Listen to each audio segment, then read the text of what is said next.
will fight to the end. Doesn't matter what the world brings against me. Good afternoon, and welcome to Cut to the Chase with Senator Chase, our weekly call-in town hall and radio show. I'm State Senator Amanda Chase, your weekly radio show host. And it's so good to be back with you all this week after being at the state's capital for the past 46 days. I have so much to tell you that I can hardly wait. While it may have only been 46 days, honestly, it seemed much longer. We worked really, really hard, long hours, and it's such an honor to serve. But before we get too far in today's show, I want to personally thank Martha Bonetta for being such an amazing host while I was in session. We really appreciate her faithfulness and dedication to bringing Cut to the Chase to you, and for that, we, and especially myself, are extremely grateful. So, Martha, if you're listening today, we just really want you to know how much we appreciate you. You rock. So thank you. Did you know that Martha actually drove several hours just to be here? I mean, that's dedication. I mean, she's such an amazing, awesome patriot. So, as many of you know, for the past 46 days, from the second week in January 11th, until this past Saturday, my legislative colleagues in the House and the Senate have been working for you all at the state capitol in Richmond. And I just want to emphasize that I work in Richmond and not D.C. because, I'm very thankful to be in Richmond. I'm thankful that we have great congressmen like Congressman Brat and Congressman Tom Garrett who have the fortitude to work in D.C. I'm thankful to be in Richmond because I feel like we are very effective and efficient and have actually gotten a lot done. We have a lot of bipartisan support. We'll talk a little bit about that today. We'll talk about amendments to the budget. As you know, we passed last session a 2-year budget, and we had amendments to that 2-year budget based on a huge revenue shortfall. But today I thought I would give you a rundown of what I feel are the top 10 issues that came up in the General Assembly and get your feedback on them today. And I'm going to give you the phone number here for the station. It's 804-454-1366. I always invite you all to call in. This is a weekly town hall that I enjoy studying really hard for each week. And I love bringing the latest to you. So I think that's important that legislators be accountable to the folks that they represent, and something that I've strived really hard to do. Also want to talk to you a little bit about my bills. I was chief patron for about 12 bills, and it seemed like 40 or 50 bills I was the co-patron on, and finally give you an update on the Transparency Caucus. So you're going to have to stay tuned today, because we have a lot to talk about, and I have a feeling that I will have much to talk about for multiple weeks, because it will be very difficult to cover all the topics that I wanted to talk about. So the first question I want to talk about today is, what did we accomplish in 46 days? And top 10 issues of the General Assembly, my bills and how they fared, and again, an update on the Transparency Caucus. So let's talk about our $107 billion 2-year budget. When we arrived in Richmond on January 11th, we had a $1.26 million hole in state revenues. That's a lot of money. When we left Richmond 46 days later, we had a $107 billion 2-year budget. So we got a lot done, and I just want to thank leadership actually in both the House and the Senate for working so well together. If you remember last year, I did not vote in favor of the budget. This year I did, and here's why. We're going to talk about that today. Last year I felt like we needed to do a better job in prioritizing where we were spending our money. I expressed to you all my concerns about Go Virginia and putting unelected stakeholders who are not elected by you, the people, on this council that's going to basically determine where grant money is going to be going, and that's your taxpayer money. So that's something that I just wasn't very comfortable with. I appreciate this as a better methodology than what we have now, but they've basically reduced by half the amount of money that was going toward this Go Virginia. So I think that's a step in the right direction. And the other thing that I really lobbied hard for personally, and I know many other legislators agree with me, is that we needed to give a raise to our teachers, and not just a bonus. We need to give them a raise. If our teachers work very hard, and I have a number of my friends who are teachers in our public schools, and I know in the particular middle school where my kids go to school, we had 15 teachers that retired last year, and only 4 of those left because of retirement. You know, our teachers are really frustrated. They're having to test our kids to death, and they feel like they're not able to teach. And so that message was very loud and clear to me, that we need to do more to boost the morale of our teachers. And I wish we could have done more than a 2% raise, but given the $1.26 million shortfall this year, I was just thankful, quite honestly, that we were able to do that.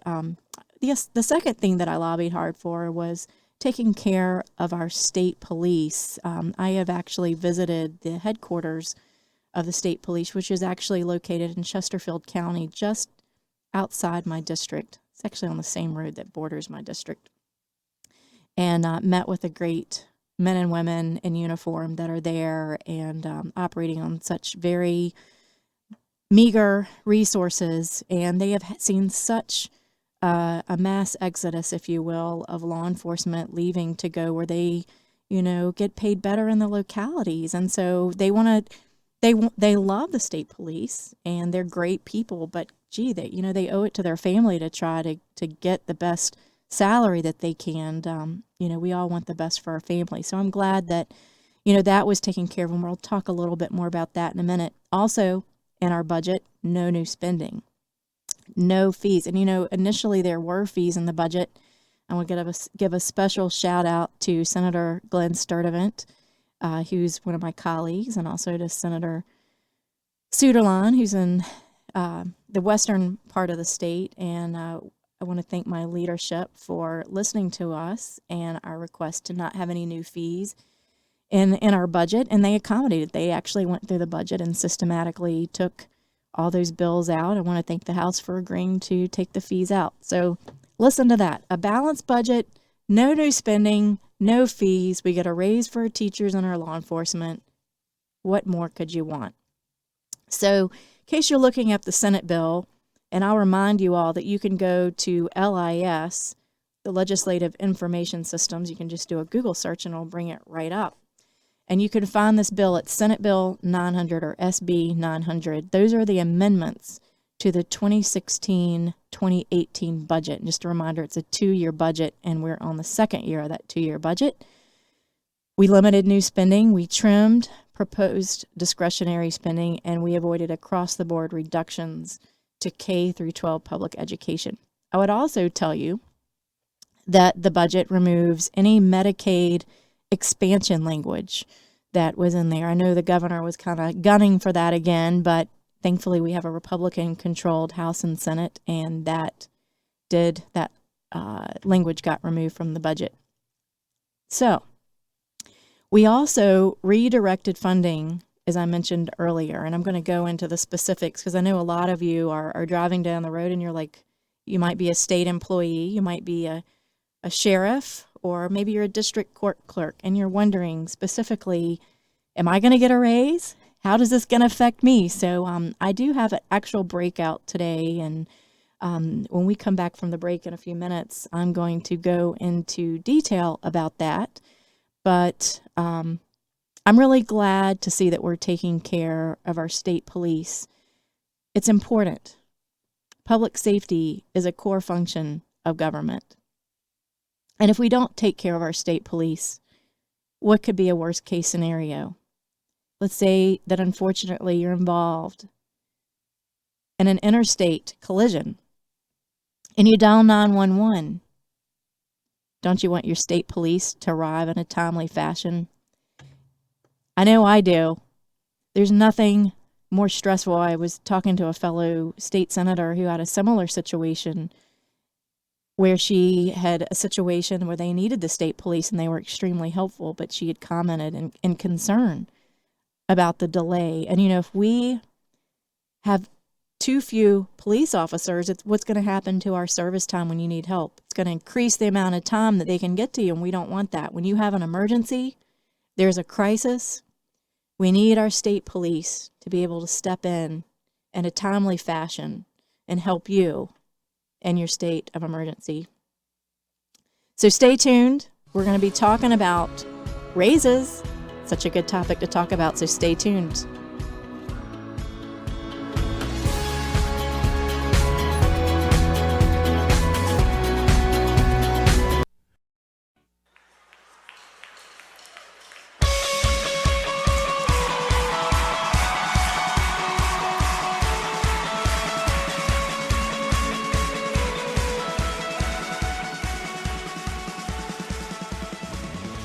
You are listening to Cut to the Chase with Senator Chase, and I am Senator Chase. So glad to be back on the show today on AM 820 WNTW. And just a reminder, you are welcome to call in if you have any questions at all. 804-454-1366, and we are talking about raises, which is always a happy thing to talk about on a Thursday afternoon. Everybody wants a raise, but this has to do with our state police and our state employees. And that's what we were talking about right before the break. So the General Assembly has redirected funding for a proposed bonus to a salary increase for all state employees, state-supported local employees, teachers, and college faculty. Well, you say, how much is this raise? It's supposed to be a 3% raise, which was promised last year, if you remember, but unfortunately lost due to the unexpected revenue shortfall. And I think if you had a choice between a bonus or a salary, which one would you prefer? I don't know about you, but I would rather have a salary increase. So we have special compensation actions for our state police, our sheriffs, our district court clerks, selected high turnover positions. And you say, well, what is that? That includes your nurses and your direct care staff at state behavioral health institutions. I'm going to go back to the state police for a minute. I'm not sure if you're aware of this or not. Many of you may have been reading the paper, but if you've done a lot of reading or listening on the news, you'll understand that we had a major wage compression issues. We had veteran employees' pay was not keeping the pace with that of recent hires. And what does that do to morale? Well, it's not really good for morale. It's terrible. So we have revisited that situation, and one of our main goals of the General Assembly session was to help this wage compression issues where you don't have veteran employees making the same as recent hires. So we're giving nearly $7,000 increase in starting salary, added pay for veteran officers to reverse an exodus, as I was mentioning earlier about our veteran troopers who are leaving for higher paying localities. You can't blame them, folks. They're trying to support their families too. You think about the added risk, especially nowadays, of our law enforcement out on the roads. Many times have been targeted for simply just being a police officer. We've got to do our role of looking out for our law enforcement, because if we don't, who will? If the good men and women in uniform are not compensated appropriately, what is the motivation for putting their life on the line? I mean, I know if you talk to the average law enforcement, they are just like many of them, like our teachers. They're not doing this for the money. They're doing it because they love to help people. But we need to step in and help give them the money that they need to be compensated in a way that makes sense, in my opinion. So as a result of this action, about a half dozen or more former troopers have inquired about coming back to the agency And other officers have decided not to leave. So I think this is definitely a step in the right direction. Now, I know there are sheriffs out there saying, what about me? Right?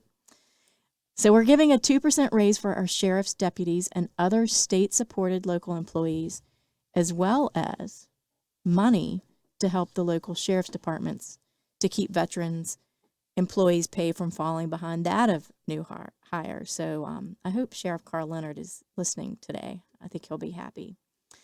So what about our teachers? You know, I have 3 kids who are in public schools right now, 2 in high school, 1 in middle school.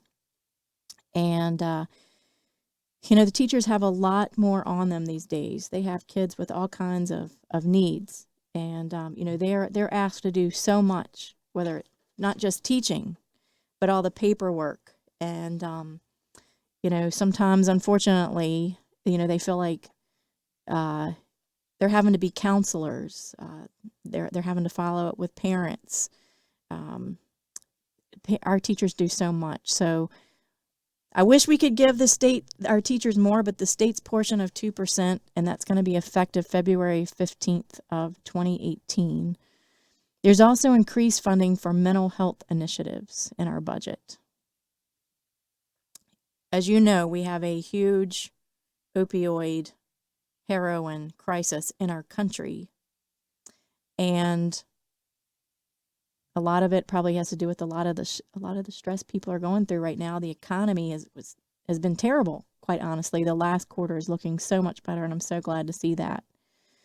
But you know, people have been trying to deal with pain and those types of things, and so we're seeing an increase in deaths and all those types of things. So I am glad to see that we have increased funding for mental health initiatives. We've also protected, as I mentioned earlier, education funding. So that's the budget in a nutshell. Let's move on to what I consider the top 10 issues of the General Assembly. Now, many of you know I sit on local governments, and that's the committee on which I serve before. Basically what happens is we have thousands of bills that come to the General Assembly that have sponsors from each of the legislators serves as a sponsor for these bills that come forward, and I'll say we had about 3,000 bills. Then we divide these bills by committees. So the committee that this bill came before, we backed a bill meant to bar so-called sanctuary localities. The bill says that no locality shall adopt any ordinance, procedure, or policy that restricts the enforcement of federal immigration laws. Now, I supported this bill, by the way. Localities should not create safe havens for people who are not following the law. The locality should follow the law and do everything in its power to promote and protect the safety of its citizens. It just doesn't make sense, in my opinion, that a locality would say it's okay not to follow the law. If you say as a city, you know, some people say, well, you know, come to our city and live here, we'll protect you. It doesn't make sense to me that a locality would say it's okay not to follow the law. Come to our city and live here. We will protect you. No, we're a nation of laws, and there are consequences that we or someone we love does not follow the law. Yes, we love immigrants. We are America, the melting pot. But let's be clear. The message is this. We have a process in place for you to come here legally, and we encourage you to go through that process. Come here legally. Other countries, by the way, have a similar process, and our country is no different. And yes, I agree. Our ancestors were all immigrants, but we must not misdirect our compassion and compromise the safety and well-being of law-abiding citizens. Stay tuned.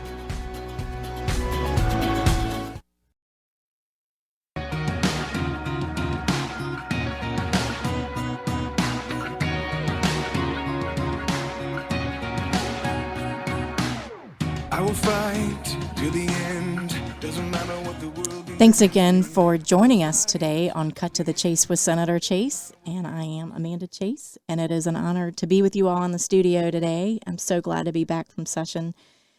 So we are talking about the top 10 issues of the General Assembly, and we've just talked about immigration bills that came before us. And, another one that I would like to add in there in the Transportation Committee, I know that there was a bill that came before us in which there was a request to have a driver's license for those who are here not legally. Now, some people will say undocumented. Some people will say illegal. I typically say they're not here legally, they're illegal. But I took a look at the driver's license. They're exactly the same. And there's a lot of concern, not only, if you are not in a country, regardless of it being our country, if you're not in the country legally, why would you be given the rights of that country? Now, I know somebody's going to say you can get an international driver's license and drive anywhere in the world you want. That's great.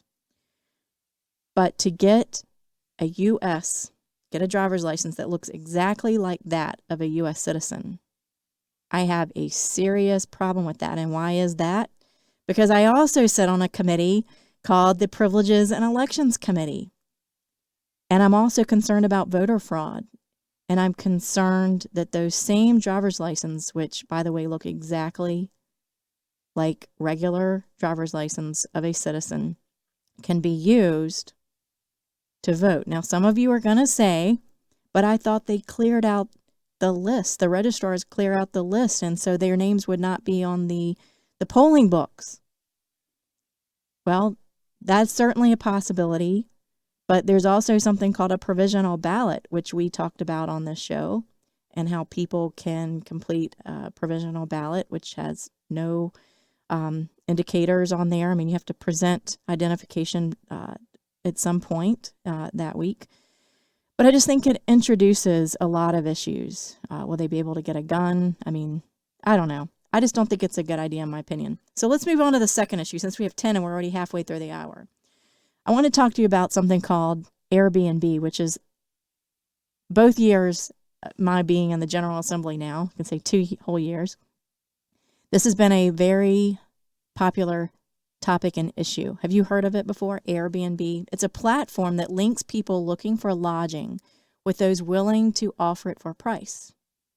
It became a great way to earn extra income.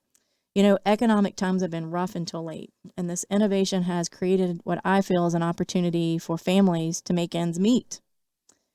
And in fact, did you know that online marketplace Airbnb gave 6,800 Virginians the opportunity to rent rooms in their homes or their entire house to visitors last year? I know I've threatened my kids that if they don't clean their rooms up, I'm going to rent out their rooms.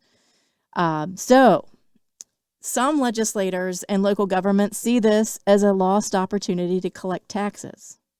Of course they do. Well, let me be clear. I do not. We need to encourage innovation and ingenuity in the early years, not stifle it with regulation and taxation. Come on now. Americans are creative, and this is how they've coped with a failing economy. It's the American spirit. When we're against a wall, we figure out a way out. Well, there's been an effort to place during the last 2 General Assembly sessions to give the local governments more authority to regulate Airbnb and other rental platforms. Local governments adopt ordinances requiring people to register if they want to offer property for short-term rentals. And in popular tourist areas, legislators want there to be more oversight. I will tell you that the tourism industry supports this legislation for more control and collection of taxes, and they feel this is an unfair playing field, which I kind of disagree with that right now. Let's just say that I wanted to go to visit a city that I haven't been to before. Let's say I want to go to Hawaii, because I really would love to go to Hawaii. And I think, okay, that's a popular tourism area, right? So the hotel industry is probably not going to be supportive of Airbnb, and it could compete with other bed and breakfasts and that type of thing. But what about here in Chesterfield County? Let's say you have college kids like I do, and you want to rent out their room to help pay for college. I don't want to be regulated and taxed because I'm simply using my personal property to rent out a couple rooms in my house. Now, my kids are probably terrified right now. I hope they're not listening right now. But I hope your rooms are clean when I get home. Stay tuned. Cut to the chase with Senator Chase.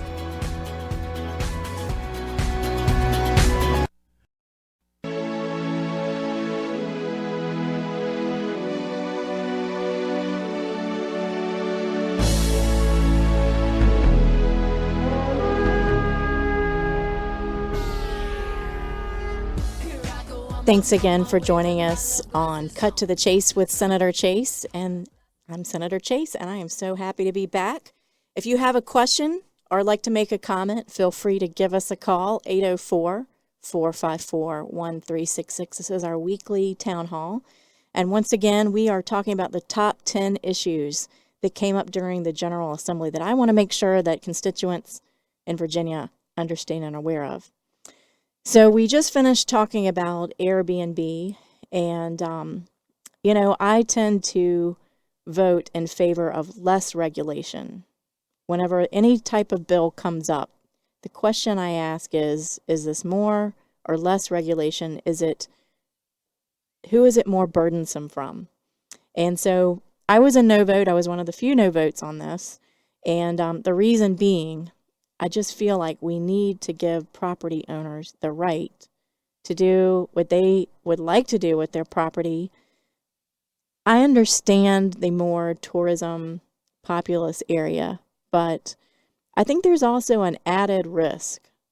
If I had to pick a destination, I think we were saying Hawaii earlier, wishful thinking, and I choose to go on an Airbnb website and sign up to go live in someone's home who I don't even know. I don't know the condition or anything like that. That's a risk right there. Versus a hotel room, which is regulated, and the localities do govern that. So I feel like there's a little added security. So I think it's kind of a risk-benefit type decision. It's just something that we should not overregulate at this point. Just allow the let's not stifle the creativity and the ingenuity right now. I know I've just given a lot of parents who have I have 4 teenage kids, 2 who will be in college next year, and as we were sitting here talking, I had the bright idea of renting their rooms out to help pay for their college. We got a bunch of thumbs up in the room for that, but anyway. Let's go on to the next subject of redistricting reform. Many of you may have seen in today's newspaper, the headline says Virginia redistricting case ordered, re-examined. And, the Senate passed redistricting reform, and I supported it. However, it did not pass the House. Now, some of you are saying, what is redistricting and why do I care? Why is this important? This has to do with who draws the lines and how they draw the lines for legislative and congressional districts. In other words, who you get to vote for. Depending on where you live in Chester, your state senator will either be myself or Senator Dance. Or in Chesterfield, it could be Senator Glenn Sturdivant. Those lines are currently determined or drawn by your elected representatives, but they can be challenged by the courts. And they are. That's what's going on right now. Lawmakers and the next governor are actually going to sign off on the new boundaries for Virginia's legislative and congressional districts after the 2020 consensus. And just so you have an idea of how this works, basically a census is done every 10 years. And based on that data, they can adjust the legislative lines, which determines who you can support. And a lot of things are taken into account. There are federal guidelines that are involved with that. But basically, what's happened is a Richmond judge ruled Tuesday that an anti-gerrymandering lawsuit challenging the constitutionality of several state legislative districts can move forward. You know, some of the shapes of these districts look odd. They just do. But, you know, sometimes they look odd because we are trying to also take into account ensuring that minorities have a voice as well under federal legislation. So that's also taken into account.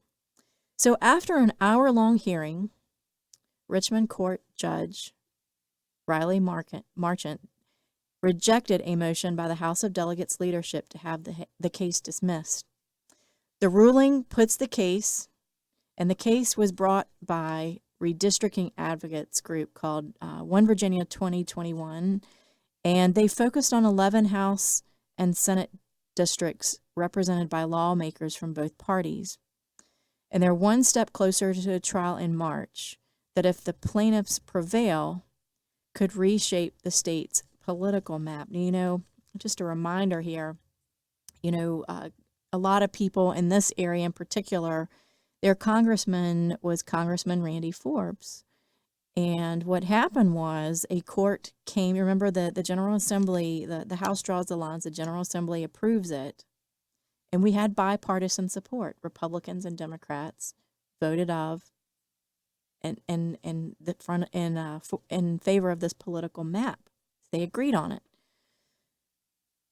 So this independent group is challenging that, and they're saying we think these shapes are odd, and you know the legislature is saying we drew these lines and we agree on it. So let me just put in my 2 cents here. I think it's, you know, there are 2 options here. There's one option that I support and one that I don't support. Some bills that are being put in are calling for an independent group or commission that would basically draw these lines. Now, can I just be completely direct and honest with you? I want this to be a transparent process. I want to know what political stripe that a person has that's going to be appointed to any type of committee. Why would you have an independent commission that is made up of people where you don't know what their political stripe is? To me, that doesn't make sense. You will not find someone that's neutral, someone that's truly bipartisan and is, you know, people typically lean in one particular party. I mean, they just do. I've seen this over the past 10 years, and even judges. I mean, that's why we were so determined to try, you know, Republicans wanted to get a conservative judge, you know, to appoint that conservative judge at the federal level in the Supreme Courts, all these judges.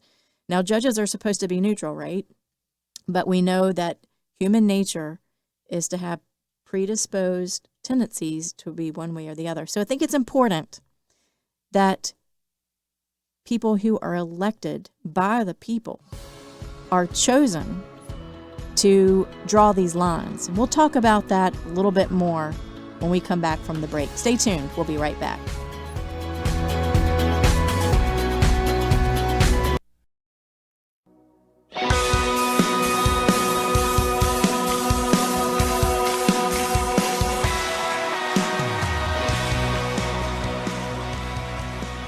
Senator Chase here with Cut to the Chase with Senator Chase, and we are talking about redistricting reform.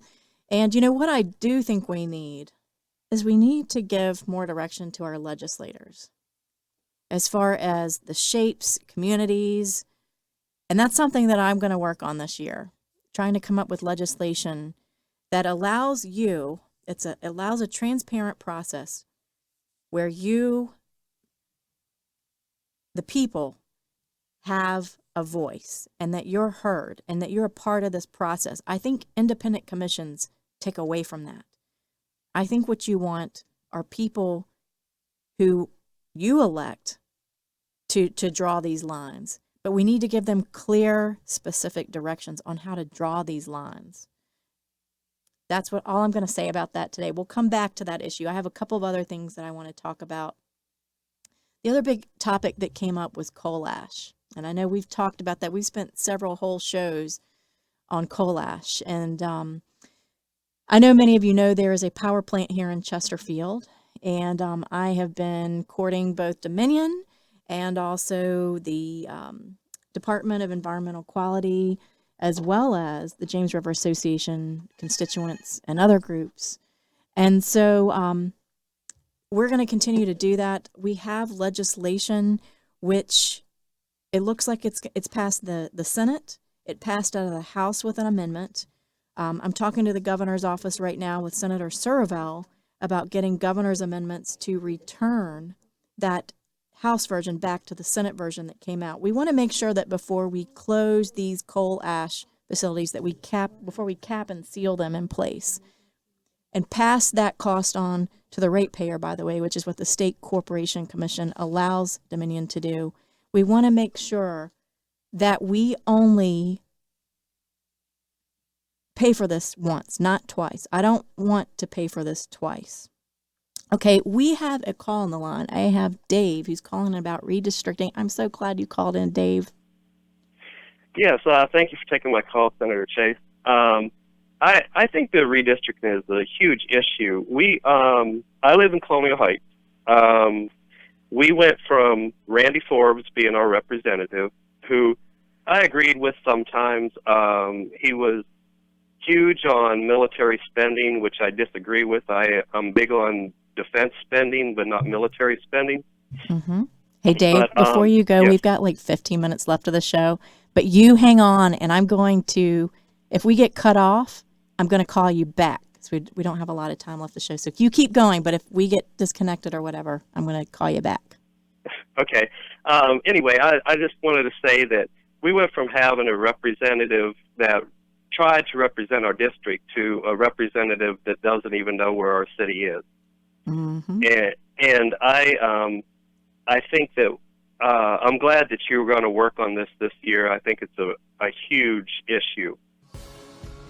I completely agree. And listen, Dave, I really appreciate you calling in. And actually, if you could take Dave's phone number, if you still have him on the line, we'll give him a call back. I want you guys to join in next week